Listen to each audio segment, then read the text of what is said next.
का शुक्रगुजार हूँ और मेरा सलाम है अपने बुजुर्गों को, अपने भाइयों को। और माजरत भी है साथ से कि मुझे आते हुए देर होगी।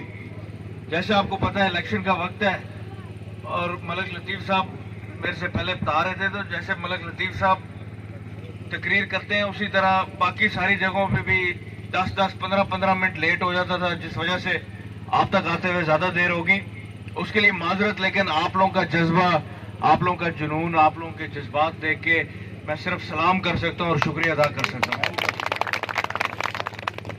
8 फरवरी को जो आप लोगों ने वोट डालना है, मेरे से पहले गली नालियों की, सड़कों की सारी बातें हो गई हैं, मैं वो दोहराऊंगा नहीं। जो 8 तारीख को आप लोगों ने वोट डालना है, वो वोट सिर्फ इसलिए नहीं है कि आपके इलाके के लिए या पिंडों के लिए जो हमारे मसले मसाइल हैं वो हल हो। वो आपको पता है कि पहले भी हमने किए और इंशाल्लाह आगे भी हमने करने हैं इंशाल्लाह। लेकिन उसके साथ साथ जो एक और जिम्मेदारी होती है आपके नुमाइंदे की, आपके एमएनए की, आपके एमपीए की, वो होती है कि जब आपके एमएनए ने नेशनल असेंबली में जाना है तो उसने आपकी रहनुमाई करनी है। आपने अपने वोटों से उसको ये इख्तियार दिया होता है कि आपके लिए जाके इस्लामाबाद में आपकी आवाज बने, इन नौजवान बच्चों की आवाज बने, अपने बुजुर्गों की आवाज बने।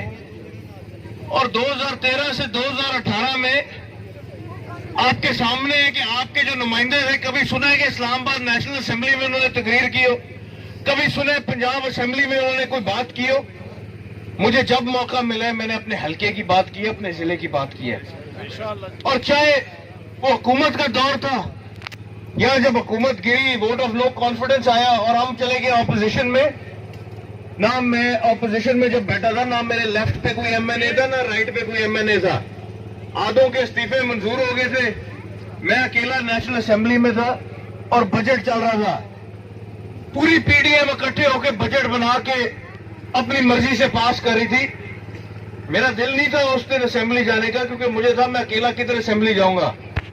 मैं अपने वाले साहब के साथ बैठा था, टीवी पे बैठ के हम लोग बजट की कार्रवाई देख रहे थे। तो मेरे वाले साहब ने मुझे कहा कि हुसैन, तुम्हारा फर्ज बनता है कि तुम जाके अपने हल्के की नुमाइंदगी करो, चाहे तुम अकेले हो चाहे तुम्हारे साथ 10 है, लेकिन क्योंकि अपने साथियों के, अपने बुजुर्गों के वोटों के जरिए यहाँ आए हो, उनके वोटों का हक अदा करो और जाके डट के मुकाबला करो इनका। अकेला मैं नेशनल असेंबली में गया, ना मेरे लेफ्ट कोई था ना राइट कोई था, और मैंने डट के इन सारों का मुकाबला किया।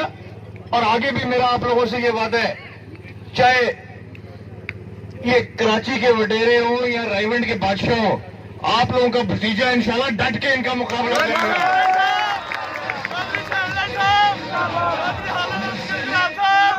मेरा फर्ज बनता है कि मैं अपने हल्के की आवाज बनूं। इन्होंने 16 महीने में हमारे मुल्क के साथ जो एक्सपेरिमेंट किया, जो तबाही की, वो किसी से छुपी नहीं है। आज अगर बिजली का बिल आता है और वालिदैन परेशान होते हैं कि बिजली का बिल दें या बच्चों की फीस दें, तो इसका कसूरवार कौन है? ये जो आज नून लीग वाले आके वोट मांगते हैं, इनसे पहले पूछे कि 16 महीने के हम सिर्फ महंगाई के पहाड़ बर्दाश्त करने के लिए बैठे थे? क्या हमारा फंड्स में कोई हक नहीं था? क्या हमारा सहूलतों में कोई हक नहीं था? क्या हमने टैक्सेस बर्दाश्त करने थे, तेल की कीमतें बर्दाश्त करनी थी, गैस के बिल बर्दाश्त करने थे? इन्होंने ना हमारी नुमाइंदगी कर सके, ना हमारी आवाज बन सके, और आज आके कहते हैं वोट दे। वोट के हकदार वो हैं जो अपने हल्के की आवाज बनते हैं, अपने जिले की आवाज बनते हैं। 8 फरवरी को आप सबने निकलने, 2 पर्चियां होंगी, एक मेरी होगी, एक खालिद असगर गुराल साहब की होगी। दोनों पर्चियों पे ट्रैक्टर पे मोहर लगानी है। और जैसे आपके सामने जितने काम इस हल्के में हुए, जितने काम टांडे में हुए, मेरे पास सिर्फ 3.5 साल का वक्त था। बाकी वक्त ऑपोजिशन में गुजरा, कुछ वक्त गुजरा कि जी आज हुकूमत गई, आज हुकूमत गई। इंशाल्लाह ताला, अल्लाह ताला ने चाहा और आप लोगों ने चाहा, 8 फरवरी को हम कामयाब होंगे, इसमें कोई शक नहीं। मलिक साहब, जो रास्ते हमारे रह गए, जो रुकावटें इस नून लीग ने हमारे लिए डाली थी, इंशाल्लाह ताला ये सारी रुकावटें भी हटाएंगे, अपने तरक्याती मंसूबे भी मुकम्मल कराएंगे।